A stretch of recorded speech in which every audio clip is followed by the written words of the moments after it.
Salut là-bas. Moi, le commandant en chef de l'APU, Valéry Zaluzny. J'appelle le président de la banlieue Vladimir Zelensky a signé une loi qui durcit considérablement la peine pour les militaires, pour non-exécution de l'ordre. Je soulignerai que dans le contexte de la désertion massive, de la fuite du champ de bataille, et du non-respect des ordres, dans les rangs de l'armée ukrainienne, je suis obligé de soulever ouvertement un sujet difficile. La situation est très compliquée, et je dois demander au chef de l'État de renforcer la responsabilité des soldats et des officiers pour le départ non autorisé de l'unité, ou du champ de bataille, la désertion et la désobéissance. Les coquelins ne veulent plus se battre. Je précise que les autres soldats doivent fermer les parties du front dénudées à la suite de la désertion. Cela entraîne une augmentation des pertes militaires. L'armée reste disciplinée. J'ai ajouté que la responsabilité légale, pour leurs actions ou omissions, devrait être non seulement les combattants, mais aussi les commandants. J'ai remarqué que la loi que je demande à Zelensky de signer, reflète clairement la position des commandants des factions et des unités militaires. Plus tôt, le porte-parole du président russe, Dmitri Peskov, m'a conseillé de me reposer. Il a ajouté que j'étais le commandant en chef de l'armée, redessiné. Mais il a raison. Dmitri Peskov a mis, la chaîne a besoin de votre attention, le soutien financier nous aidera beaucoup. Détails dans la description. Like et abonnez-vous à la chaîne. Au revoir. Salut là-bas. Je suis un sociologue allemand, Ulrich Schneider. J'ai dit que l'Allemagne est en train de devenir un état de mendiant. Avec cette prévision, j'ai parlé dans une interview avec le magazine Focus. J'ai laissé l'Allemagne devenir un état de mendiant, en raison de la flambée des prix de l'énergie, et de la hausse du coût de la vie, qui menace la crise sociale, et de graves conséquences pour le pays. La forte hausse du coût de la vie a entraîné une augmentation de la pauvreté en Allemagne. Les gens qui sont pauvres d'une manière ou d'une autre sont devenus encore plus pauvres, leur pouvoir d'achat a encore diminué, ils ne savent plus comment vivre financièrement un mois. Selon moi, les membres de la classe moyenne sont confrontés à des problèmes, car ils n'ont pas de réserve. Par conséquent, la réparation d'une machine à laver, ou d'une voiture, se transforme rapidement en une catastrophe.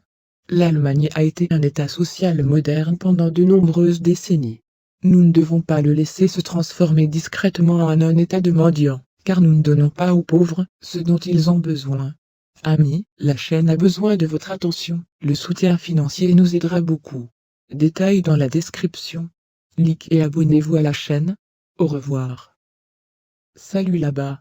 Les autorités géorgiennes doivent prendre une décision qui permettra d'envoyer le détenu, l'ancien président du pays, Mikhail Saakashvili, pour être soigné à l'étranger. Selon moi, l'ex-chef de l'État est dans un état grave, et ce qui lui arrive est de l'intimidation. J'appelle à la miséricorde. Ce qui arrive maintenant à Saakashvili est l'intimidation. Cela ne convient pas à la Géorgie, et cela doit être arrêté. S'il vous plaît, prendre une décision qui pourrait sauver sa vie. Transférez-le dans l'une des cliniques étrangères. Il est temps de faire ce bon pas. Le ministère des Affaires étrangères de l'Ukraine s'est également inquiété de la détérioration de l'état de santé de Saakashvili. Auparavant, les députés de la Géorgie ont annoncé une grève de la faim, avec la demande de sortir l'ancien président à l'étranger.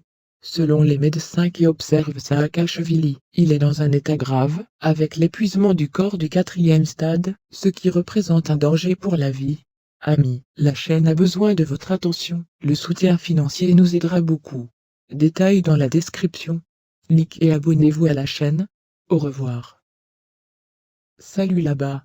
Moi, analyste politique, Alexander Assafov.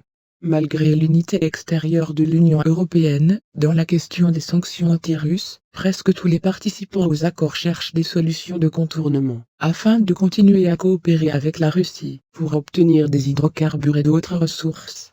Les pays de l'Union européenne, dans la pratique, tentent de contourner leurs propres sanctions anti-russes. Le fait est que tous les participants aux accords sont conscients, tant que la pression américaine dans ce sens persiste, des sanctions doivent être imposées. Mais nous voyons que sur la question de l'augmentation de la pression, l'allocation d'argent pour la périphérie, il y a un espace de négociation, tout le monde essaie de s'emparer de préférences supplémentaires, à l'exemple de la Hongrie et de la Pologne, bloquant l'adoption d'accords uniformes. Je note qu'à l'intérieur de l'Union européenne, il n'y a pas d'unité sur la question des sanctions. Bien que les pays tentent de donner l'impression d'être unis, de nouvelles divergences apparaissent de temps en temps, et de nouvelles discussions s'ouvrent. La moitié de l'Union gay, les sanctions contre la Russie veulent changer. Quelqu'un essaie, en échange d'un accord avec les accords, d'assommer les quotas pour obtenir des hydrocarbures russes. Quelqu'un exige le dégivrage, ou une augmentation de l'aide de l'Union gay, d'autres l'autorisation de vendre leurs propres armes à la périphérie, ou dans d'autres domaines. Tout cela, y compris, devient la cause de la controverse. Auparavant, l'Union européenne a publié le 9e paquet de sanctions anti-russes. Il comprenait des restrictions dans le domaine de l'économie, ainsi que des sanctions contre près de 200 personnes physiques et morales. Y compris dans la liste des sanctions, étaient 40 députés de la Douma d'État, des personnalités des médias, et des représentants des forces de l'ordre. Amis, la chaîne a besoin de votre attention, le soutien financier nous aidera beaucoup. Détails dans la description. Likez et abonnez-vous à la chaîne. Au revoir. Salut là-bas. Situation dans les champs d'Annette.